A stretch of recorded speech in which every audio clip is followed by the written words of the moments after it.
Já. Olá pessoal, tudo bem? Meu nome é Isaac Santos, eu sou monitor de fisiologia e hoje a gente vai conversar um pouquinho sobre motilidade gastrointestinal. Eu compilei nessa aula aqui, é a aula de esôfago, estômago e intestino delgado. Para a gente falar nessa aula aqui, tudo que se refere nesses três contextos à motilidade gastrointestinal. Na outra aula a gente vai falar das secreções gástricas. Sempre trago um sumário aqui para vocês. E antes de falar propriamente de esôfago, da peristalse esofagiana, vamos lembrar aqui, relembrar o que ocorre na deglutição. A deglutição ela é um processo basicamente em parte voluntário e em parte reflexo. Você tem a deglutição voluntária e a reflexa. E essa deglutição ela vai ser ordenada por vários nervos aferentes e eferentes. Pelo trigêmeo, glossofaríngeo, vago. E é importante aqui a gente salientar algumas peculiaridades do reflexo da deglutição, que é a inibição da respiração. Lembrando que o centro respiratório ele vai estar lá no bulbo e ele vai estar próximo ao centro da deglutição. Esse centro da deglutição, no momento que eu estou deglutindo o alimento, que o bolo alimentar está passando por essa região orofaringe, ele vai inibir a respiração, fechando a epiglote e a luz traqueal. É muito importante isso para que a gente não venha inalar partículas de alimento. É interessante que até durante a fala, quando estamos falando e comendo, o, o, o centro da deglutição continua inibindo o centro da respiração, mesmo que de maneira muito rápida, sem que a gente perceba. Pronto. E essa deglutição ela vai ter vários passos que a gente não vai se aprofundar aqui, mas eu queria destacar a importância para a nossa aula da abertura do esfíncter esofagiano superior, que vai iniciar o processo de peristalse no esôfago. E o fechamento dele após a passagem do, do alimento. Bem, na fase esofagena, a gente tem que destacar uma enorme importância para esses dois esfíncteres. O esfíncter esofageno superior e o esfíncter esofageno inferior. O esfíncter esofageno superior ele vai ser formado de músculo estriado esquelético, ele vai ser um espessamento dessa camada muscular do esôfago na região e vai estar ligado à cartilagem cricoide, aqui na região aqui da cartilagem cricoide. E esse músculo, essa região, esse espessamento, esse esfíncter, ele vai ser muito importante para o mecanismo de defesa, para a proteção das vias aéreas superiores, das vias aéreas em si, né? Porque após o relaxamento dele, eu tenho a contração dele e isso evita o refluxo de material, de bolo alimentar para as minhas vias aéreas. Já o esfíncter esofágico inferior, ele vai ser importante para proteger o corpo esofágico de secreções gástricas. Ele vai ser muito importante, a gente vai falar um pouco mais dele. O esôfago ele vai estar controlado por reflexos extrínsecos e intrínsecos. Extrínsecos pelos nervos glossofaríngeo, vago e, se não me engano, são só esses, mas intrínsecos na região muscular interna pelos plexos mioentérico e submucoso. O vago ele vai estar inervando a região muscular lisa do esôfago. Lembrando que o esôfago, como vocês viram na anatomia, ele é formado uma parte por camada muscular estriada, o terço superior, e os 2 terços inferiores vai ser de músculo liso. Então, essa parte estriada é controlada pelo glossofaringe vago e o músculo liso vai ser controlado apenas pelo vago. Pronto. Ainda nesse contexto aqui, vamos às fases da, da própria passagem da deglutição para o peristaltismo esofagiano. Uma vez que o alimento passa e estira o esfíncter esofagiano superior, vai ocorrer a minha primeira onda de peristalse, que é o peristaltismo primário. Ele é uma onda peristáltica em reflexo à deglutição. E ele vai se encaminhar por todo o esôfago. Pronto. Essa onda de peristalse no próprio esôfago, ela vai estimular uma segunda onda, que vai ser o peristaltismo secundário. O peristaltismo secundário ele vai ter uma importância principalmente de retirar restos alimentares que ficaram no corpo esofágico e também para retirar conteúdo ácido, conteúdo gástrico que porventura tenha chegado aí. Então ele vai ser estimulado tanto pelo peristaltismo primário, tanto pela acidez da mucosa esofagiana.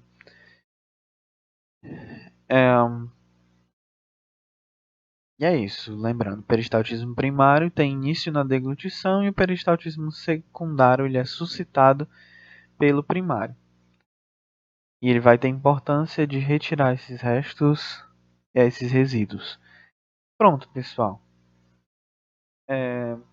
A gente vai falar no próximo slide de esfíncter esofagiano inferior, mas eu queria destacar a importância de quando esse alimento chega ao esfíncter esofagiano inferior, eu vou ter um relaxamento receptivo do estômago, a acomodação gástrica. Pronto, pessoal. E como eu falei, o esfíncter esofagiano inferior ele vai ter essa função protetora, impedindo o refluxo. E como é que isso ocorre? Bem, eu destaquei que a onda peristáltica ela percorre todo o esôfago, né, após a deglutição, a primária. E como é que vai ocorrer isso? Lembrando que a junção esôfago-gástrica lá no esfíncter vai ser uma região de alta pressão para evitar o refluxo. Essa onda peristáltica ela vai ser encaminhada desde a deglutição na região mais superior até a região mais inferior. E o que é que vai ocorrer? Após a deglutição, esse esfíncter esofagiano inferior ele vai relaxar para a passagem de alimento, certo? E a onda peristáltica ela está descendo, atingindo o esôfago distal. O que é que vai ocorrer? Vai ocorrer uma ação coordenada de relaxamento de esfíncter e de contração de esôfago distal, para que, contraindo esse esôfago distal, eu tenha a passagem do alimento para o estômago. Só que logo após isso, o esôfago distal, o esfíncter esofagiano inferior, ele volta a contrair, mas só que ele contrai com uma força maior, e o esôfago distal relaxa, porque a onda de peristalse já passou por lá. E a pressão desse esfíncter vai se elevar a 70 milímetros de mercúrio, além do normal, por um período de 5 segundos, justamente para evitar o refluxo gástrico, porque quando eu estou passando o alimento do esôfago para o estômago, poderia ocorrer um refluxo de conteúdo gástrico para o meu esôfago. Pronto. Agora a gente já falou de esôfago e vamos falar das esofagopatias, que são patologias do esôfago. Primeiro, eu queria destacar a importância novamente do esfíncter esofagiano inferior, que ele vai ser importante nessas duas patologias que a gente vai trazer. a acalasia aí a doença do refluxo gastroesofágico. O que é a acalasia? A acalasia vai ser uma ausência de peristalse esofágica que é, que vai resultar num déficit de relaxamento do esfíncter esofagiano inferior. Como ele não vai relaxar, o alimento ele não vai passar com facilidade, o bolo alimentar, o conteúdo que você ingeriu não vai passar com facilidade, não vai ocorrer aquela coordenação de movimento para que ele passe para o estômago. Então, por isso, ele vai se acumular no esôfago. Essa acalasia ela vai resultar em dilatação do corpo esofágico em fases mais tardias da doença. Não só pelo acúmulo de alimento lá, vai estar dilatado naquele momento, mas esse acúmulo de alimento vai resultar numa dilatação crônica desse meu esôfago distal. E como é que ocorre essa doença? Por que surge essa doença? Ela vai surgir através da degeneração dos gânglios do plexo mioentérico. Lembrando que ele é muito importante para encaminhar essa onda de peristaltismo. E ele pode ser idiopático ou causado pela infecção, pela doença chagásica, pela doença de Chagas, transmitida através do barbeiro. E vai ocorrer também uma rarefação das células intersticiais de Carral, lembrando que elas são meio que um marca-passo do peristaltismo. Pronto, como eu vou ter ausência de relaxamento, o conteúdo esofágico ele vai se acumular. Como você pode ver aqui, ó, a dilatação muito grande do esôfago.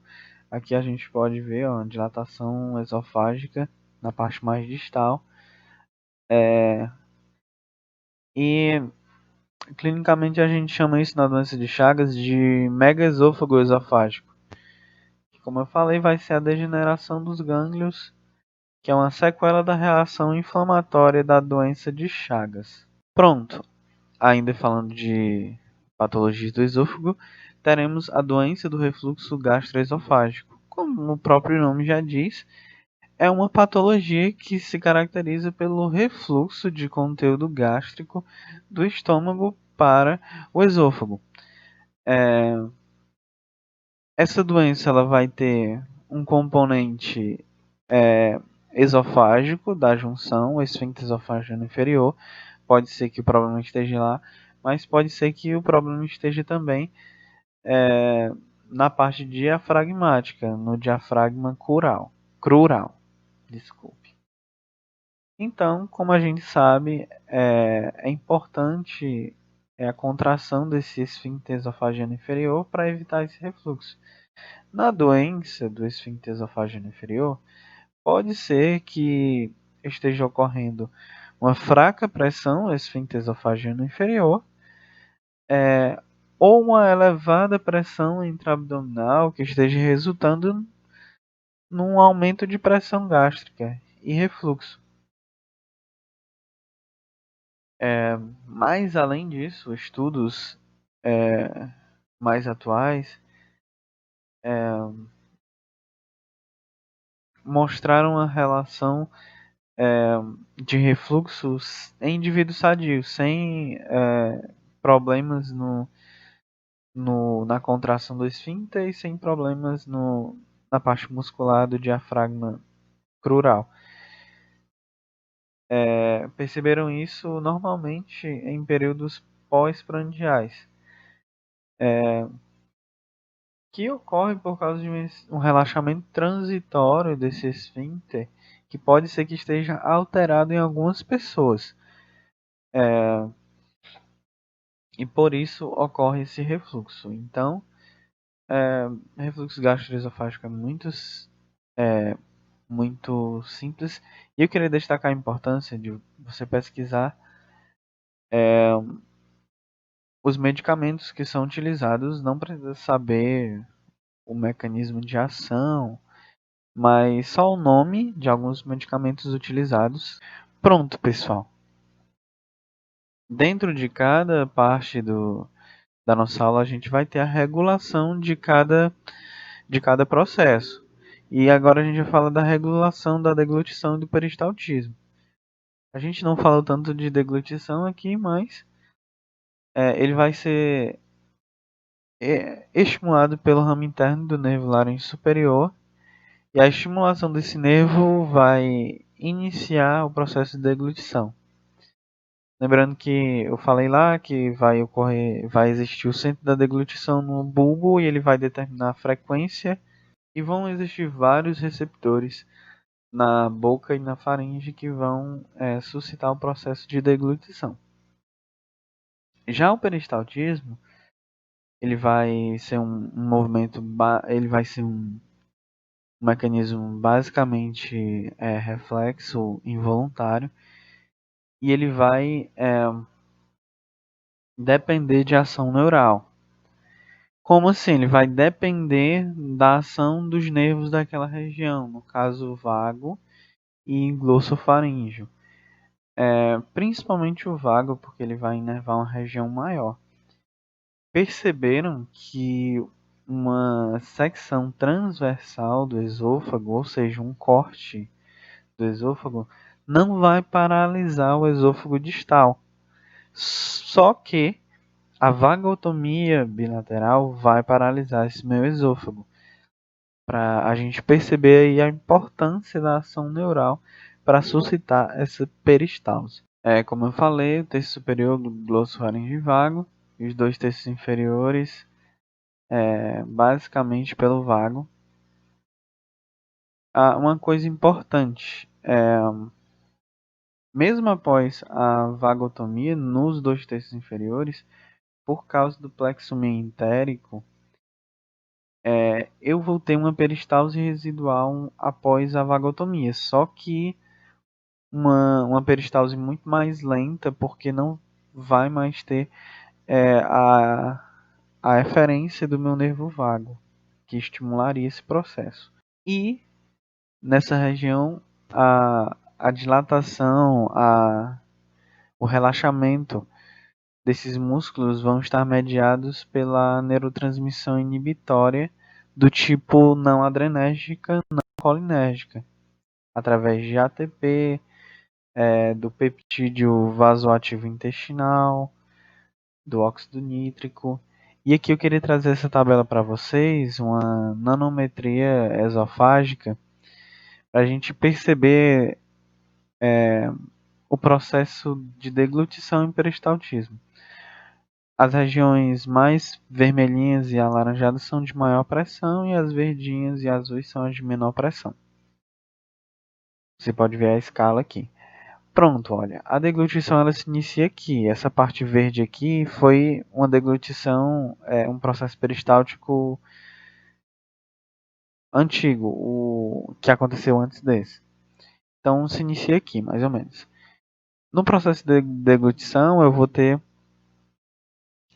o relaxamento e após isso a contração do esfíncter esofageno superior, iniciando o processo peristáltico e vai ser encaminhado pelo corpo diafragmático. Olha, você pode ver que a peristalse esofagiana sendo encaminhada até o esfíncter esofageno inferior.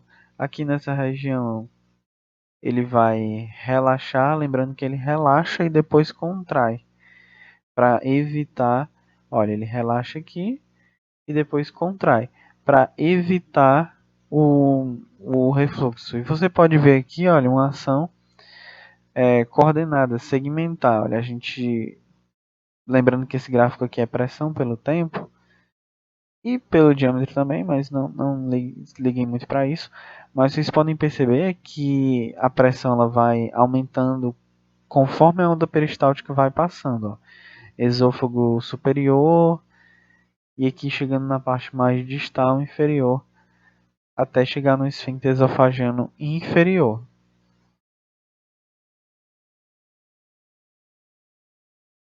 Pronto, encerramos o que a gente tinha falado de esôfago e agora a gente vai falar de estômago de motilidade gástrica. Essa parte é muito importante. E o estômago ele vai ter funções muito importantes de armazenamento, de mistura e de propulsão. Essas vão ser as funções motoras do estômago.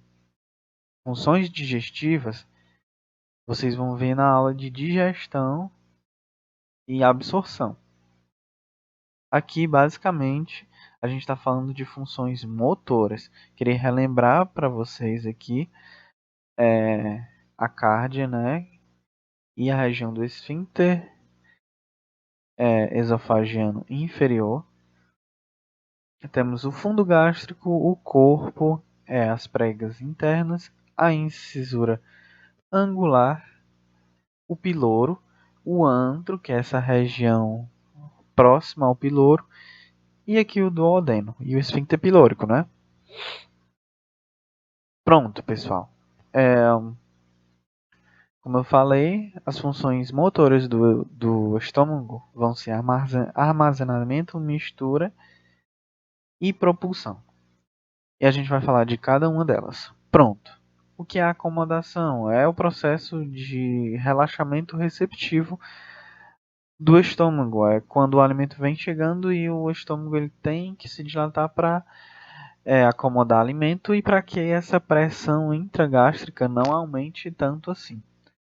Pronto, o relaxamento receptivo ele vai se iniciar após o relaxamento do esfíncter esofagiano inferior e vai ocorrer a dilatação do estômago proximal, ou seja, de fundo e corpo gástrico. Pronto. E vai ocorrer também o relaxamento adaptativo, que vai ser um processo, como o próprio nome já diz, por um processo de adaptação, que vai ser esse relaxamento da víscera pelo processo do alimento já ingerido. O alimento está lá no estômago e vai ocorrer essa dilatação, ele vai durar mais tempo. Também com a função de não permitir esse aumento de pressão intragástrica. Por que eu estou falando isso? Porque se a pressão intragástrica aumentar muito, pode ser que ocorra refluxo gastroesofágico. Pronto, aqui uma frase muito importante é que o fundo gástrico e o corpo gástrico eles acomodam os alimentos em camadas segundo a densidade. Isso parece até um paradoxo, né? Quando a gente imagina que se eles estão acomodados segundo densidade, então os alimentos de maior densidade vão estar mais abaixo, né? E os de menor densidade vão estar mais acima. Aí você me pergunta, e como é que alimentos líquidos eles passam mais rápido? Lembrando que vamos pensar que a água ela quase não passa muito tempo no estômago. Ela vai quase que direto do estômago pro duodeno. Mas se você está dizendo, Isaac, que vai ser segunda densidade, como é que isso ocorre? É porque, gente, basicamente, o estômago ele não vai estar nesse desenho anatômico que a gente entende aqui. Ele vai estar um pouco que deitado.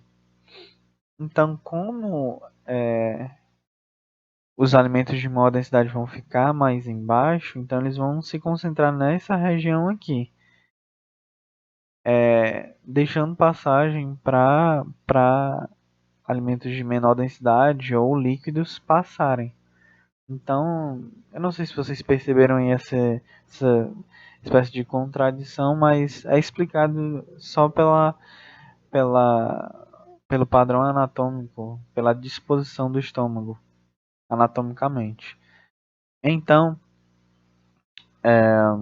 esse processo ele vai ser mediado também pelo nervo vago, que ele vai inibir o tônus do músculo liso, fazendo com que ocorra o aumento da complacência e assim a dilatação gástrica.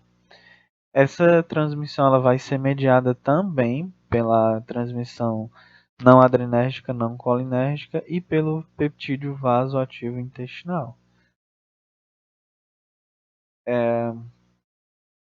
Já já eu falo disso aqui, eu queria aqui resumir para vocês os processos de acomodação gástrica.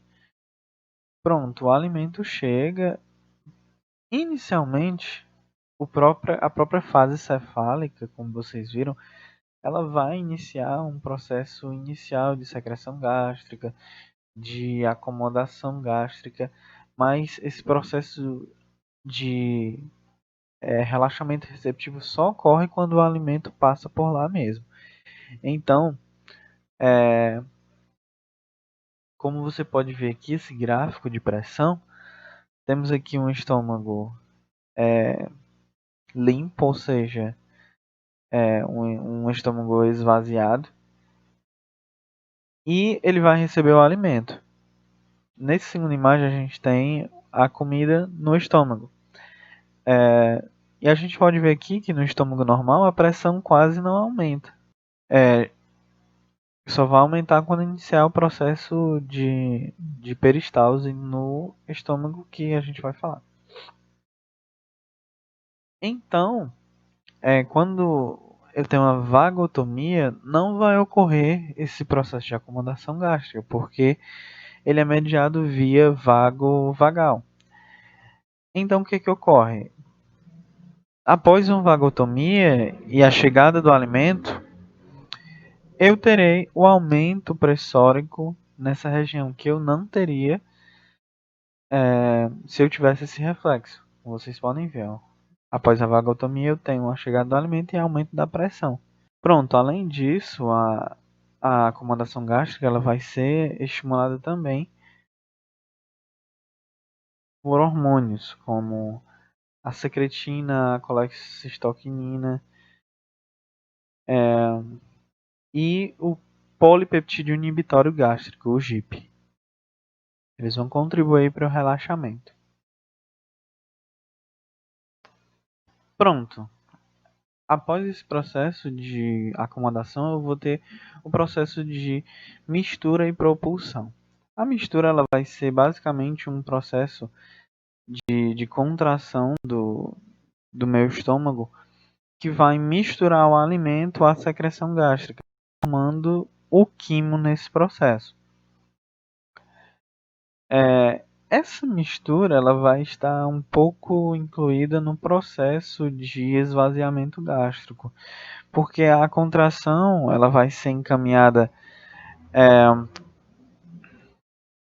da porção média e superior até o antro e vai se iniciar aí, vai ser um processo coordenado e vai acontecer as duas coisas ao mesmo tempo, tanto a mistura quanto a propulsão, porque essa onda peristáltica ela está sendo encaminhada aqui até o antro gástrico. E a gente vai ver no próximo slide a importância do antro. Pronto.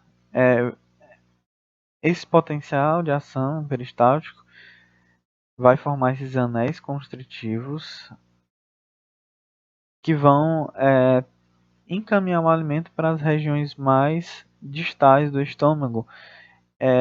E nesse processo vai ocorrer a mistura do alimento, favorecendo também a digestão gástrica. Pronto.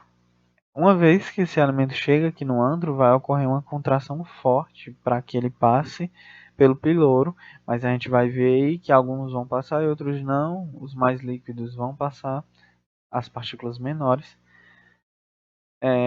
E aquele alimento que não passa, ele vai voltar e vai ser misturado assim com o alimento que está vindo. Então, esse processo de contração do antro ele vai favorecer também a mistura pelo processo de retropulsão, formando assim um quimo que vai passar pelo piloro e chegar no duodeno. Né? Esse processo de contração de mistura ele vai estar aumentado quando a gente está com muita fome, então a gente vai ter aquela contração de fome. Lembrando, gente, que lembrando nada não. Agora a gente vai falar do processo mais importante aqui dessa parte de estômago, que é o esvaziamento gástrico. Ele vai ser suscitado pelaquela onda peristáltica e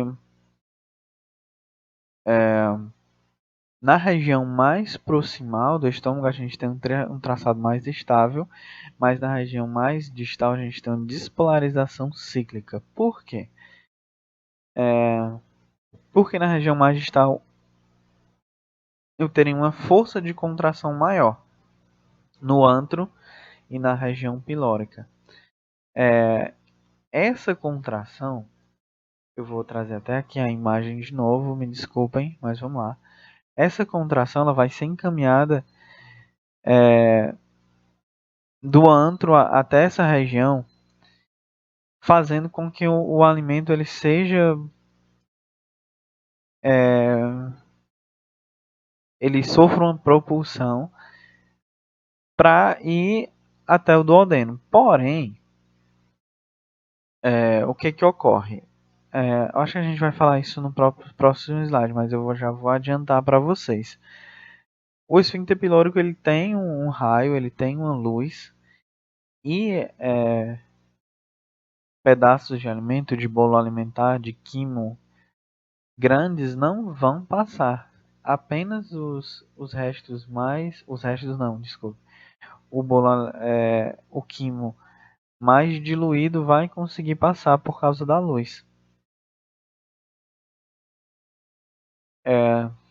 Pronto, como eu falei, na região do antro e do piloro vão ocorrer despolarizações, contrações mais intensas e velozes, como vocês podem ver aqui. Aqui é todo o antro, viu, gente? Olha, a região mais proximal do antro, distal e o piloro. Pronto, e como vocês viram em bases celulares da motilidade, essa motilidade gástrica ela vai ser motilidade gástrica não, motilidade gastrointestinal, ela vai ser suscitada por potenciais em espículas. Vamos lembrar o que são potenciais em espículas? Normalmente, aquele músculo ele vai estar sendo submetido a uma estimulação basal através dos marcapassos que vão ser as células intersticiais de Carral, que vão ser influenciadas lá pelo nervo vago e por os processos de estiramento. Essas células marca-passo, elas vão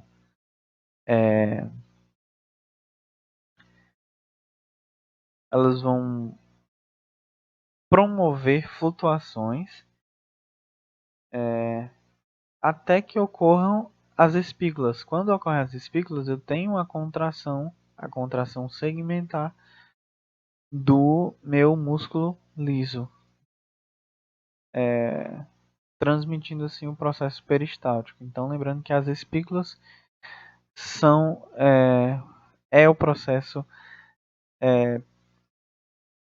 peristáltico contritivo propriamente dito. Então, olha, como vocês podem ver aqui, após uma espícula eu tenho um aumento da tensão mecânica. Olha, após uma espícula, aumento da tensão mecânica do músculo. E eu queria que vocês revisassem a função das células intersticiais de Carral, como eu falei aqui. E esses potenciais eles vão ser estimulados pela ação da acetilcolina, como vocês podem ver aqui, ó, aumentando a frequência e o poder de contração, e eles vão ser inibidos pela epinefrina, por ação adrenérgica. Pronto, pessoal. Ainda falando de esvaziamento gástrico, eu falei que era a parte mais importante. Como eu falei, esse alimento ele vai ter que ser triturado para passar pelo esfíncter pilórico. Então, baseado nisso, a gente tem velocidades distintas conforme as constituições desse meu quimo.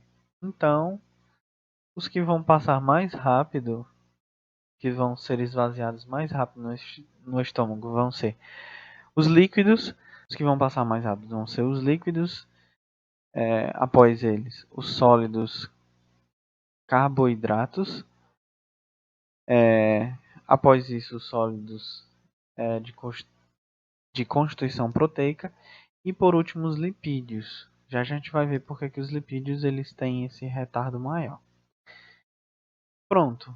Como eu falei, a contração no antro vai ser muito forte. Ele é comparado a uma bomba cardíaca.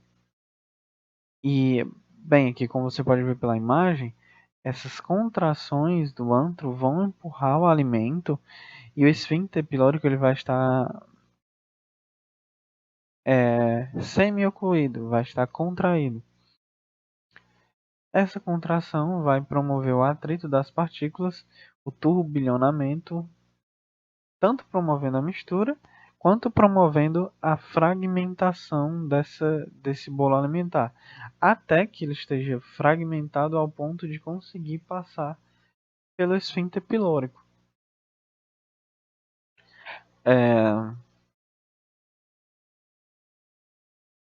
Pronto, como eu falei, o esfíncter pilórico ele tem um raio muito pequeno, que é menor que 1 milímetro, e ele vai facilitar a passagem de conteúdos mais liquefeitos.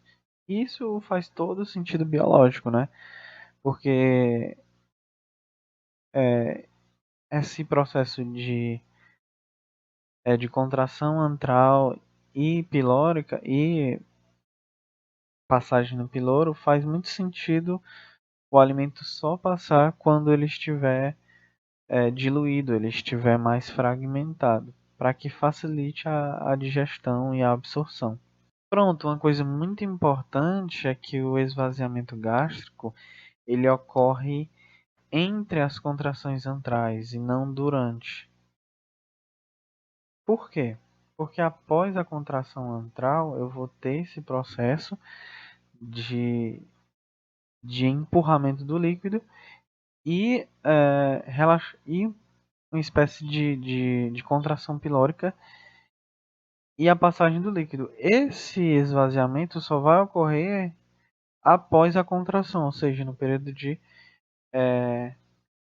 relaxamento antral. Então, o processo de esvaziamento gástrico ele não ocorre durante a sístole antral.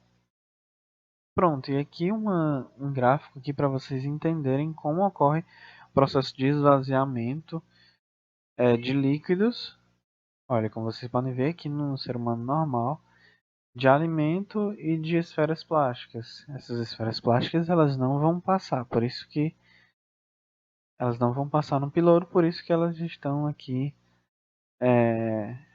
traçadas nesse gráfico aqui. Passagem mais facilitada por líquidos e por sólidos vai demorar um pouco mais. Pronto. Quais são os fatores que vão alterar o esvaziamento gástrico normal? A fundectomia, a retirada do fundo gástrico, ela vai acelerar o processo de esvaziamento de líquidos, porque esse líquido ele não vai, vamos dizer assim, ter uma região maior de espalhamento, então é como se vamos imaginar aqui que eu estivesse trocando o meu estômago, que é mais redondinho, por um cano. Se fosse um cano aqui, vocês concordam que o fluxo de líquido ia ser mais rápido. Então, não é basicamente um cano, mas eu estou diminuindo a luz do meu estômago e por isso o líquido ele vai passar com mais velocidade, porque ele não vai ter mais região de espalhamento. Ele não vai se espalhar, por exemplo, pelo fundo. Então, a fundectomia, a retirada do fundo gástrico, vai aumentar, vai acelerar o processo de esvaziamento de líquidos, mas ele não vai alterar o processo de esvaziamento de sólidos. Já a antrectomia, como vocês podem ver aqui nessa figura, foi retirado o antro gástrico, ele vai retardar o esvaziamento gástrico de sólidos, mas não vai alterar a retenção gástrica de líquidos, uma vez que o só que, que a evacuação gástrica de sólidos, uma vez que essa função ela é mediada pela contração antral. Então, sem o antro gástrico, eu não vou ter aquele processo lá é, de fragmentação do sólido e a passagem dele no duodeno. Por isso que vai estar muito retardado a evacuação gástrica de sólidos quando eu tenho a retirada do antro. Pronto, e como eu falei lá de lipídios, que eles vão retardar o esvaziamento gástrico, é porque eles agem através da liberação de colecistocinina. A colecistocinina ela vai ser liberada por vários fatores, mas entre eles pela chegada de alimentos lipídicos no duodeno. Vai ocorrer liberação de colecistoquinina e essa colecistoquinina vai inibir o esvaziamento gástrico, promovendo uma dilatação do estômago proximal e reduzindo as contrações antrais. Pronto. Agora vamos falar de regulação da motilidade gástrica. A gente já está perto, mais ou menos, do final da aula. Então, como é que ocorre a regulação da motilidade gástrica? Ela vai ser baseada lá em reflexos neurais e humorais, mas principalmente neurais. E eu fiz uma divisão aqui em reflexos estatórios e inibitórios. Como você pode ver, eu tenho mais reflexos inibitórios. Eu vou ter o reflexo gastrogástrico, que vai ser um reflexo do estômago propriamente dito, que vai ser uma reação de liberação de gastrina após a distensão do estômago. Essa distensão do estômago vai aumentar as contrações gástricas pela secreção de gastrina. Então vai ser um feedback positivo nessa região. Aqui o reflexo enterogástrico vai ser a inibição gástrica pelos produtos da digestão alimentar, muito parecido lá com a liberação de colecistoquinina, só que aqui vai ser por ácidos minerais ou soluções hipertônicas no duodeno. E vai ter uma mediação vagal. Gente, importante vocês diferenciarem isso aqui do reflexo gastroentérico que a gente vai falar em intestino delgado mais à frente da aula, mas é importante vocês diferenciarem. São reflexos diferentes e eles vão ter ações diferentes. Então vai ser um reflexo inibitório, vai diminuir o esvaziamento gástrico pela chegada desses constituintes no duodeno. Outro reflexo inibitório vai ser o reflexo intestino-intestinal. A supradistensão, o aumento da distensão da parede intestinal, vai propiciar uma inibição da motilidade gástrica e entérica. Então, vai diminuir a motilidade gástrica, ou seja, diminuir o esvaziamento gástrico, porque eu estou diminuindo a motilidade, e diminuir também a motilidade do intestino. Além dele, a gente vai ter o reflexo iliogástrico. O reflexo iliogástrico ele vai ser parecido com o anterior, quer dizer, com o da colecistoquinina. A chegada de produtos lipídicos nessa região, ou carboidratos complexos, vou desenhar aqui no ilho, vai suscitar uma inibição da motilidade do estômago e do intestino delgado proximal no duodeno. É também chamado de freio ileal. Pronto, aqui outros tipos de inibição da motilidade que não são reflexos tão importantes, mas acontecem e têm sua importância fisiológica. A estimulação por nociceptores somáticos e viscerais, ou seja, a estimulação da dor nos receptores somáticos e viscerais vai diminuir o esvaziamento gástrico, a peristalse gástrica, e o medo, a raiva, é, esses processos emocionais, tanto agudos quanto crônicos, vão diminuir o esvaziamento gástrico. Agudamente a gente pensa em substâncias adrenérgicas que vão diminuir o esvaziamento gástrico. E a longo prazo a gente vai ter a liberação do hormônio adrenocorticotrofo lá, né? Que vai. Vocês não estudaram ainda isso aqui, mas não precisam se atentar a isso. Pronto. É, ainda falando, eu separei a primeira parte aqui, mas esses mecanismos neurais aqui, através do nervo vago, vão ser os mais importantes para a gente. Inclusive o professor Armeni gosta muito. O nervo vago ele vai mediar todo esse processo de feedback, de acomodação gástrica e de estímulo à peristalse.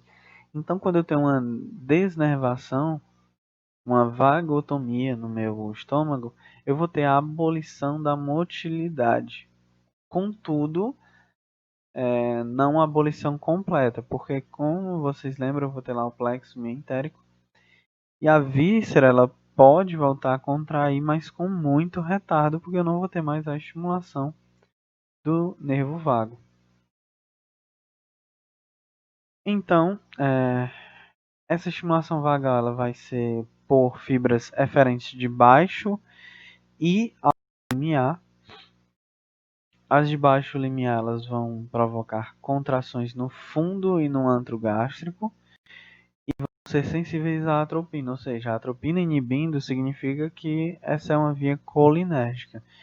Já as fibras eferentes de alto limiar, vagais, elas vão promover um processo contrário a isso, elas vão relaxar o fundo e o antro gástrico por meio daqueles mediadores lá que a gente viu no adrenérgico não colinérgicos, peptídeo vasoativo intestinal e óxido nítrico. Vocês perceberam que sempre eles vão ter uma ação contrária ao processo de contração, eles vão ter sempre uma ação de relaxamento no músculo liso gastrointestinal. Essas substâncias aqui. Pronto.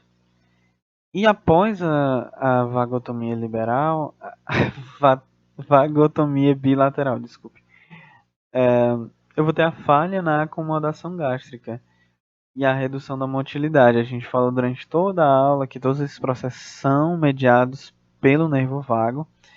Então, o que ocorre após uma vagotomia? Vamos olhar aqui para a imagem.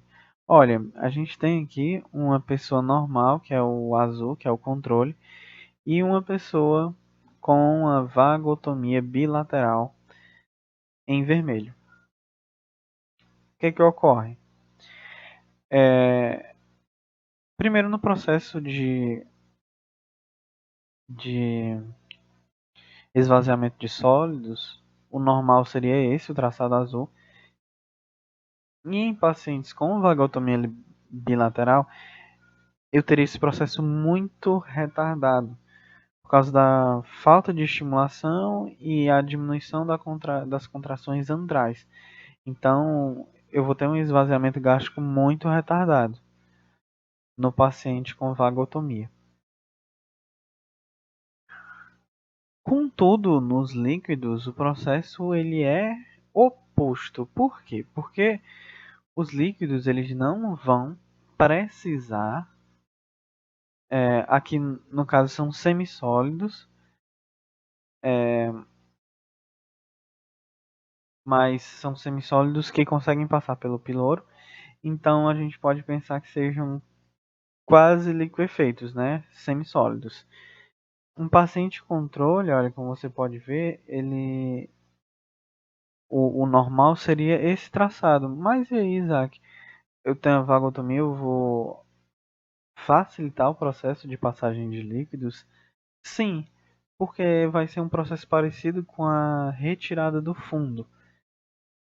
Como eu vou ter é, o processo de acomodação gástrica, dilatação gástrica, mediado pelo vago, então não ocorrendo esse processo de dilatação gástrica, a luz do meu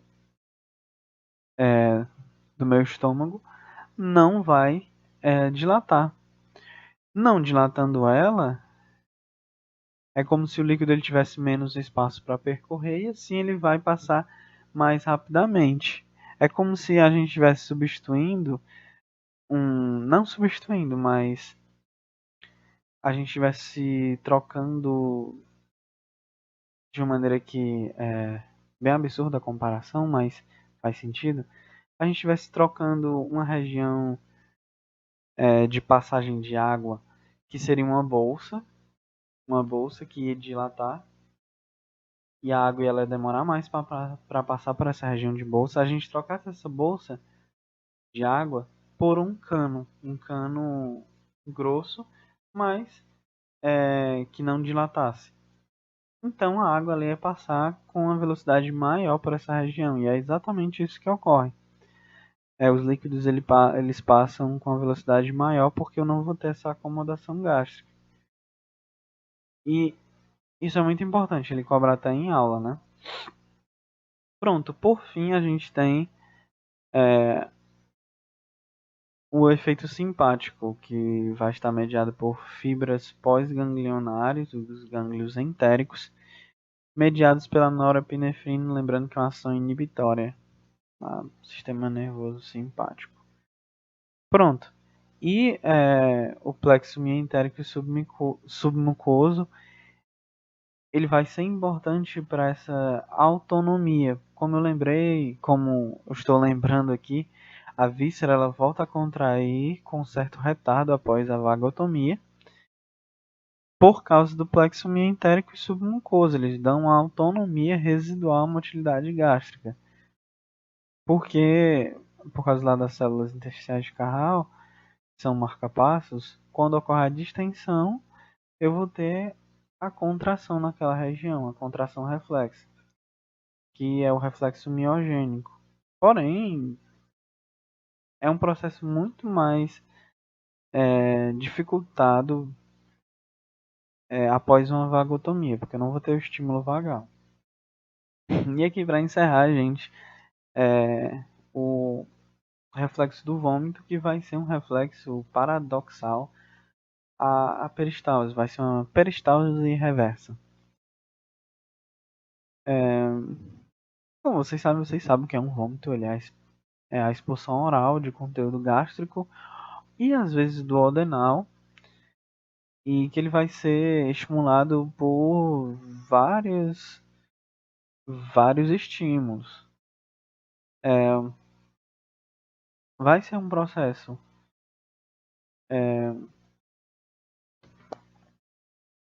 de contração dos músculos abdominais, principalmente dos músculos abdominais. Eles vão suscitar esse, esse processo de expulsão de conteúdo gástrico, mas vai ocorrer também a peristalse reversa. O estômago ele vai tornar-se mais flácido e vai ocorrer essa peristalse reversa no estômago e no esôfago.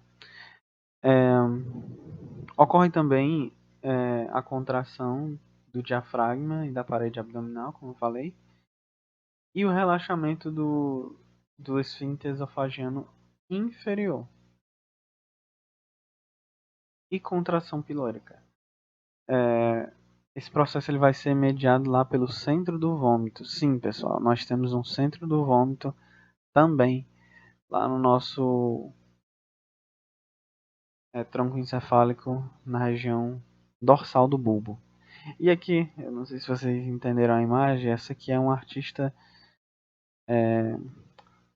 chamada Millie Brown, e ela faz a arte dela através do vômito. Ela ingere quantidades de tinta com leite de soja e ela vomita tudo no quadro e a gente tem essas belas artes aí. Se você quiser pesquisar, eu não trouxe aí,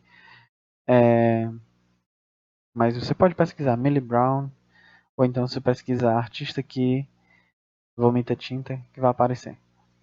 Pronto, pessoal. Por fim, nós teremos o processo de motilidade intestinal. A gente vai falar aqui só de intestino delgado, porque o processo lá de intestino grosso vai ser mais relacionado à defecação e vai estar com outro monitor. Pronto. A motilidade intestinal ela vai estar dividida num período pós-prandial e período de jejum. No período pós-prandial, nós teremos as contrações segmentares. Vocês viram isso na parte de bases celulares da contratilidade. E essas contrações segmentares, como vocês viram, elas vão ocorrer através daquelas flutuações de ondas lentas quando ocorrer as espículas. Aí as espículas elas vão suscitar essas contrações. Essas contrações segmentares no intestino delgado, elas vão dividir segmentalmente o intestino, fazendo com que o bolo alimentar, no caso o quimo, ele seja misturado nessa região. Uma vez que vão ocorrer contrações não como nessa figura aqui ao mesmo tempo, né, mas uma região contrai e depois outra e esse peristaltismo sendo encaminhado. Lembrando que vai ser mediado pelo marca-passo bulbo-duodenal, pelas células de Carral, estimuladas pelo processo vagal. E quando as espículas se superpõem à onda lenta, aquelas flutuações de onda lenta, eu vou ter a contração segmentar, como eu falei. É importante esse gradiente de atividade que vai reduzir conforme eu vou chegando no intestino delgado mais distal. Olha, eu tenho 12 ciclos por minuto no duodeno, no jejum eu tenho 10 e no ilho eu tenho 8. Justamente para influenciar a passagem desse conteúdo. E, como eu falei, esse processo ele vai estar mediado pelo vago, a estimulação vagal vai aumentar e a simpática vai diminuir essas contrações segmentares. Nesse processo de contração segmentar, teremos o peristaltismo de propulsão, as ondas peristálticas, que, assim, por causa dessas contrações segmentares, por exemplo, eu contraio essa região mais à frente, depois eu contraio essa região mais atrás. Ou então, eu contraio essa região mais atrás, esse bolo ele vai ser encaminhado para frente. E aí depois eu encontrar a região mais à frente, esse bolo vai sendo encaminhado, mas não é um processo assim tão perfeito. Ocorre tanto a mistura quanto o processo peristáltico. E essas ondas elas vão ser fracas, elas percorrem de 3 a 5 centímetros. E elas vão ficando mais lentas conforme a gente chega no intestino terminal. Pronto. Vamos ter aqui um período pós-prandial e de jejum, como eu falei. E o período de jejum, o intestino ele não vai estar parado, vamos dizer assim. No período de jejum, vai ocorrer o complexo motor migratório. O complexo motor migratório, ele vai ser uma onda de contração muscular que vai percorrer o, o músculo intestinal 90 minutos após o alimento deixar o lumen, ou seja, quando esse lumen está esvaziado, vai ocorrer o início do complexo motor migratório.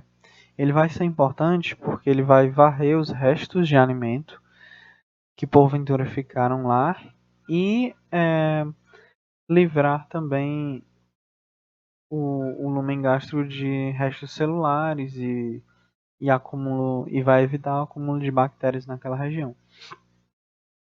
Esse complexo motor migratório ele vai ter 3 fases.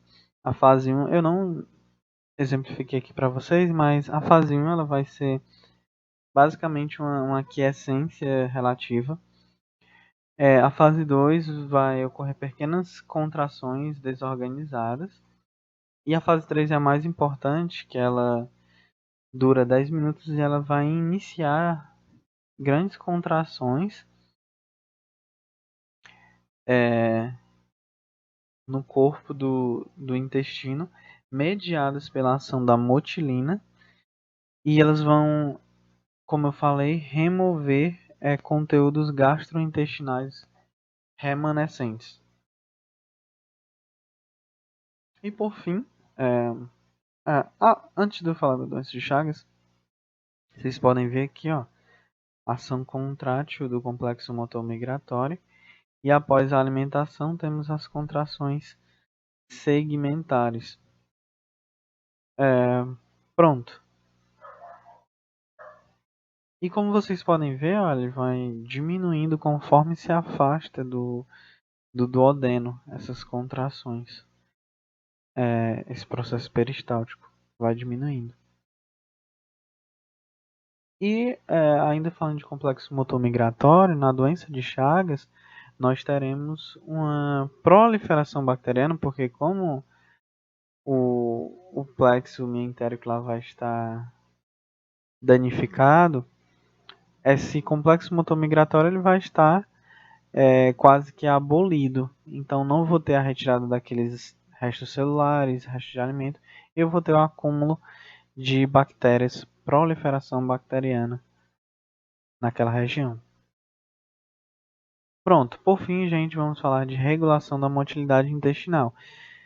Vão ser reflexos parecidos com os reflexos de acomodação e esvaziamento gástrico. Agora entrou o reflexo gastroentérico, gente, que é importante vocês não confundirem com o enterogástrico. O reflexo gastroentérico ele vai ser um reflexo excitatório.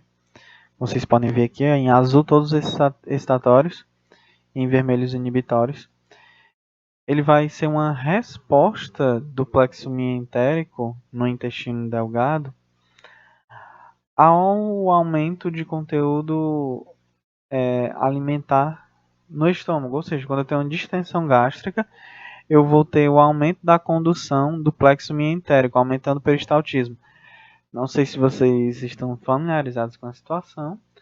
É aquele famoso vontade de ir ao banheiro, por exemplo, após você tomar seu café da manhã. Quando você toma seu café da manhã, você tem a distensão gástrica e o aumento do processo peristáltico. Lembrando que durante o sono, aquele processo peristáltico ele foi diminuído, quase abolido. Então, quando você acorda e toma aquele café da manhã, a distensão gástrica ela vai promover o aumento do peristaltismo, por isso você sente vontade de ir ao banheiro. Também por causa do reflexo gastroileal. Como vocês podem ver, a distensão gástrica ela vai influir também na, na contração do íleo. Vocês podem ver aqui, ó, gastroileal. A chegada de alimento no estômago ela vai suscitar esses vários processos de peristaltismo mais distais. E que, como vocês podem ver, eu não encontrei em outros lugares falando do reflexo gastrocólico, mas eles ocorrem, eles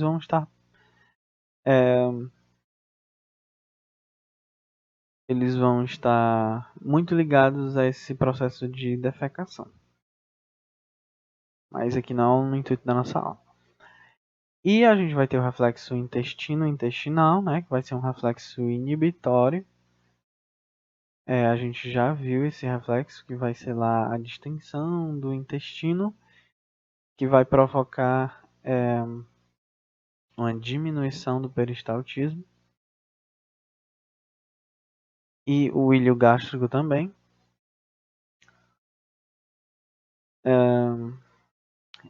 E por fim a gente tem os hormônios estimuladores e inibitórios do trânsito gastrointestinal. A gastrina, a insulina, a motilina e a serotonina vão estimular o trânsito gastrointestinal e a secretina e o glucagon vão diminuir a motilidade gastrointestinal. E aqui, pessoal, obrigado. A próxima aula vai ser de secreção gástrica. E aqui estão as referências. Eu utilizei muito esse livro que é do professor Saad, mas eu trouxe já ele porque eu imaginava que vocês não iam ter acesso ou não ia ler, não ia dar tempo, então eu trouxe muito conteúdo de lá. Também usei o Guyton e o Bernie Levy. Obrigado. Valeu.